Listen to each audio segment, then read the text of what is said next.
গোলকীয় উষ্ণতা বৃদ্ধিৰ প্ৰভাৱ পৰিছে। কৰবাত বহুত বেছি বান হৈছে, কৰবাত আকৌ খৰাং হৈছে, কৰবাত আকৌ নদী শুকাইছে, কৰবাত আকৌ নদীৰ পানী বাঢ়িছে, পাহাৰ স্খলন হৈছে, কৰবাত বিভিন্ন কাৰকৰ কথা ইয়াত আহি পৰে। ইয়াত মানৱসৃষ্ট কাৰণবোৰৰ কথাও আহি পৰে।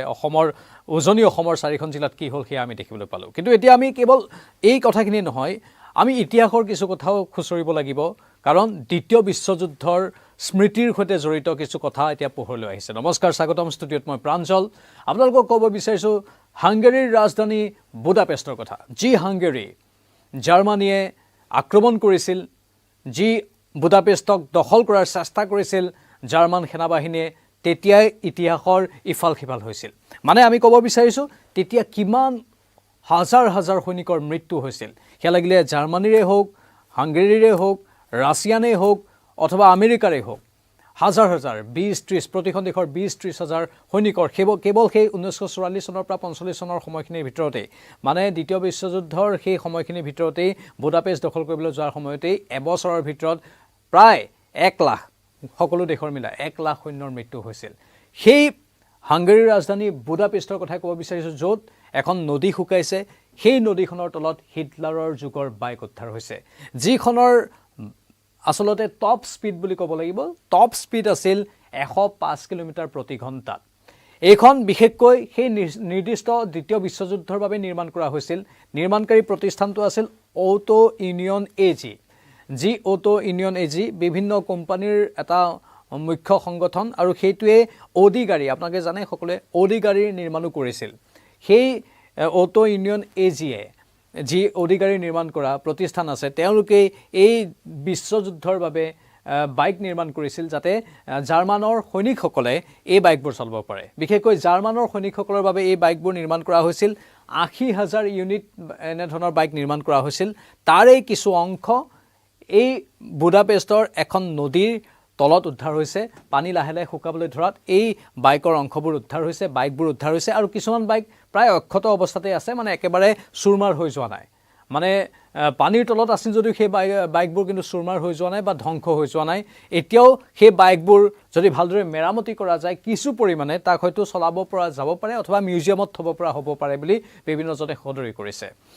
সমগ্ৰ বিষয়টো অত্যন্ত গুৰুত্বপূৰ্ণ এই কাৰণেই, কাৰণ তাত কেৱল এই বাইকবোৰৰ ভগ্নাৱশেষ বা নিৰ্দিষ্ট পৰিমাণৰ বাইকে উদ্ধাৰ হোৱা নাই, তাত বিভিন্ন গোলা বাৰুদ, হেণ্ড গ্ৰেনেড আৰু দ্বিতীয় বিশ্বযুদ্ধৰ সময়ত ব্যৱহাৰ কৰা বিভিন্ন বিস্ফোৰক উদ্ধাৰ কৰা হৈছে।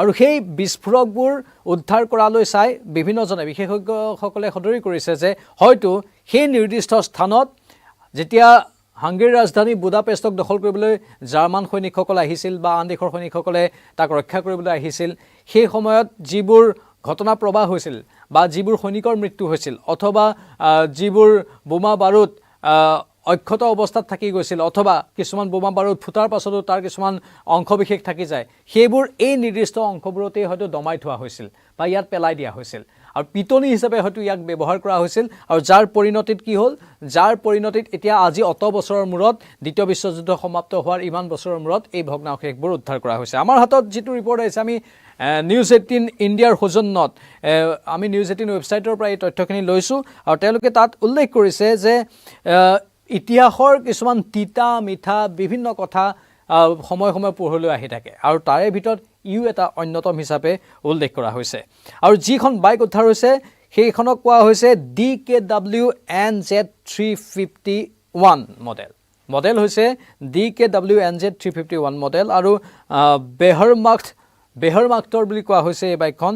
আৰু লগতে কোৱা হৈছে যে স্থানীয় যি আৰ্মি হিষ্ট্ৰী ইনষ্টিটিউট আছে, সেই আৰ্মি হিষ্ট্ৰী ইনষ্টিটিউটৰ তৰফৰ পৰা এই গোটেইখিনি কথা ৰাজহুৱা কৰা হৈছে, আৰু তেওঁলোকেই সংবাদ মাধ্যমৰ আগত গোটেইখিনি তথ্য সদৰি কৰিছে। আৰু মাটিৰে বা মাটিৰ প্ৰলোভত বা পলস বুলি ক'লে আমি ভালদৰে বুজি পাওঁ, আমি অসমবাসী পলসৰ সৈতে সুপৰিচিত। সেই পলসৰ মাজত আছিল বাবে কিছুমান বাইক অক্ষত অৱস্থাত পোৱা গৈছে বুলি স্থানীয় আৰ্মি হিষ্ট্ৰী ইনষ্টিটিউটৰ তৰফৰ পৰা সদৰি কৰা হৈছে। মানে বোকাই গোটেই বাইকবোৰ আগুৰি ৰখাৰ ফলত বাইকবোৰৰ ক্ষয়ক্ষতি হোৱা নাই, মানে পানীৰ সেই প্ৰকোপে বাইকবোৰক ধ্বংস কৰিব পৰা নাই। সেয়েহে বহু বাইক এতিয়াও অক্ষত অৱস্থাত উদ্ধাৰ কৰা হৈছে, যিবোৰ বাইক উলিয়াই আনি ভালদৰে চাফ চিকুণ কৰি মেৰামতি কৰি হয়তো মিউজিয়ামত থ'ব পৰা যাব বুলি কোৱা হৈছে। আৰু 12,000 ইউনিট, প্ৰকৃততে 80,000 ইউনিট নহয়, 12,000 ইউনিটহে এনেধৰণৰ বাইক সেই নিৰ্দিষ্ট প্ৰতিষ্ঠানটোৱে নিৰ্মাণ কৰিছিল, যিবোৰ আচলতে জাৰ্মানী সৈনিকসকলে যাতে যুদ্ধত ব্যৱহাৰ কৰিব পাৰে, যুদ্ধত ইফাল সিফালে যাবলৈ অহা যোৱা কৰাৰ ক্ষেত্ৰত যাতে ব্যৱহাৰ কৰিব পাৰে তাৰ বাবে নিৰ্মাণ কৰা হৈছিল। 105 কিলোমিটাৰ প্ৰতি ঘণ্টাৰ স্পীড আছিল এই বাইকবোৰৰ। স্বাভাৱিকতেই এই বাইকবোৰ জাৰ্মান সৈনিকৰ অত্যাচাৰ, জাৰ্মান সৈনিকৰ সেই বৰ্বৰতা ইতিহাসৰ পাতত আপোনালোকে ভালদৰে জানে। হিটলাৰ বাহিনীয়ে কিমান অত্যাচাৰ চলাইছিল, কেনেধৰণে গোটেই বিশ্বক দমন কৰিম বুলি ভাবি লৈছিল, কিন্তু হিটলাৰৰ সেই আশাত চেঁচা পানী পৰিল। অৱশেষত হিটলাৰে নিজেই চৰমপন্থা বাছি ল'বলগীয়া অৱস্থা হ'ল। সিয়ে প্ৰমাণ কৰে যে পৃথিৱীত আচলতে নিজকে ক্ষমতাশালী বুলি ভাবি অহংকাৰত মত্ত হ'ব নালাগে। প্ৰচণ্ড অহংকাৰৰ ফলত হিটলাৰৰ কি অৱস্থা হ'ল গোটেই বিশ্বই দেখিলে। আজি হিটলাৰৰ উদাহৰণ দিয়া হয়, কিন্তু সেই হিটলাৰৰ অহংকাৰ দৰ্পচূৰ্ণ হোৱাৰ পাছত সেই দ্বিতীয় বিশ্বযুদ্ধৰ স্মৃতিবোৰ আজিও বিভিন্ন সময়ত উদ্ধাৰ হৈ আছে। লগতে আন কেতবোৰ খবৰ আহিছে যে ইয়াত কোৱা হৈছে যে তাত কেৱল এই বাইকখনেই নহয়, এণ্টি টেংক মাইন্স যিখন নদী আছে সেই নদীখনত এণ্টি টেংক মাইন্স, হেণ্ড গ্ৰেনেডৰ অৱশেষ আৰু কিছুমান আন গোলা বাৰুদ উদ্ধাৰ হৈছে, বহুত খালী কাৰ্টিজ উদ্ধাৰ হৈছে, তাত বিভিন্ন ধৰণৰ সামগ্ৰী উদ্ধাৰ হৈছে।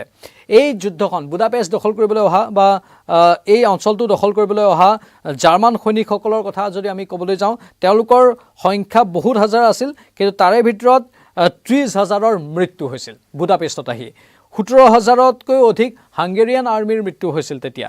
80,000তকৈ অধিক ছোভিয়েটৰ সৈনিকৰ মৃত্যু হৈছিল আৰু ৰোমানিয়ান সৈনিকৰো মৃত্যু হৈছিল বুলি কোৱা হৈছে।